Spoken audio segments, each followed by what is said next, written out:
Stop using tripods.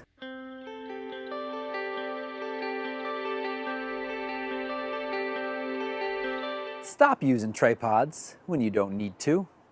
In this video, I want to take a few minutes to just talk about when you should and should not use a tripod. Far too often I see beginners carrying around, lugging around, and using a tripod when they don't need to. In my opinion, the only time you must use a tripod is when you're shooting at shutter speeds slow enough that you might get blur from handshake. And that typically happens when your shutter speed is less than your focal length. If, for instance, you're shooting at 50 millimeters, your shutter speed should be at least 1/50th of a second. Now, there are more variables in figuring that out. I'm going to link to my shutter speed explained video at the end of this that goes into more detail. So, shooting at those slower shutter speeds is when you do want the camera on a sturdy tripod. But does it really hurt to use it at those other times? It can, because I see two things that happen when beginners use a tripod. One, they're setting up at eye level, and rooting. We're human beings. We like to be comfortable, so we often set up a camera at a comfortable eye level. For some compositions, this is okay, but being free of a tripod means you're free to quickly try a variety of heights. What does your composition look like from ground level? Just above, maybe holding it as high as you can reach. Using a tripod encourages us to set up at one height and stick there, and this brings up rooting. We plunk the tripod down, we put the camera on it, and we don't move. We continually shoot from the same location. Maybe you do try a different depth of field, maybe you try moving the focus point around, but generally you're going to end up taking way too many photos from that point of view. And being free of a tripod encourages movement. Small shifts left or right can make a large difference in your composition, not to mention looking in all directions. When we work with new photographers on our trips, we like to remind them about the 360 rule. Always take a moment to do a spin, looking for other possible subjects or compositions that may sometimes be behind you.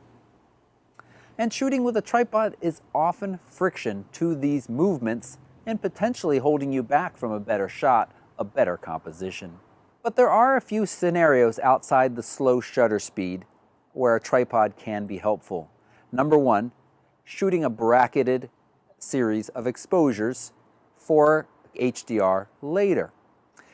Setting up on a tripod is going to help you increase your alignment and reduce ghosting, which will increase the image quality. But if you've got a camera with a decent burst rate and with a little bit of practice, you should be able to shoot off a quick burst of bracketed shots, and in most cases be just fine without a tripod.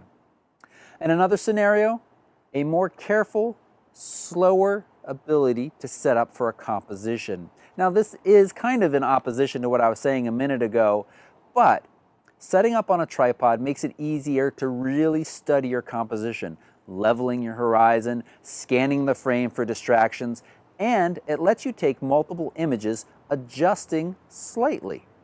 It's harder as a beginner to study a shot, bring it up to your eye, making those adjustments that you want to your composition.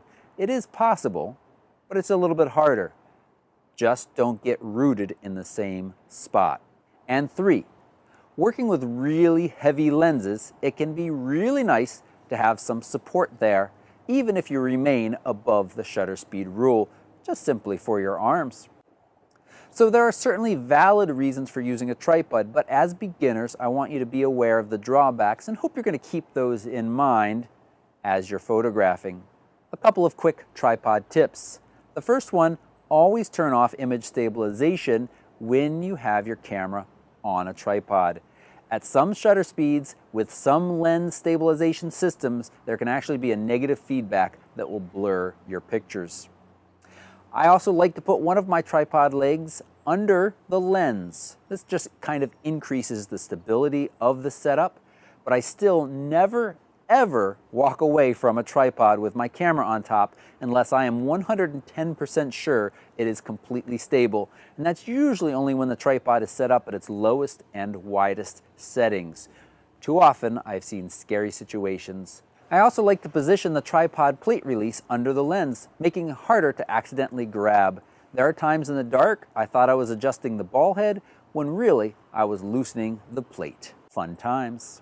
Do you have additional scenarios where tripods are useful? You can leave them in the comments right down below.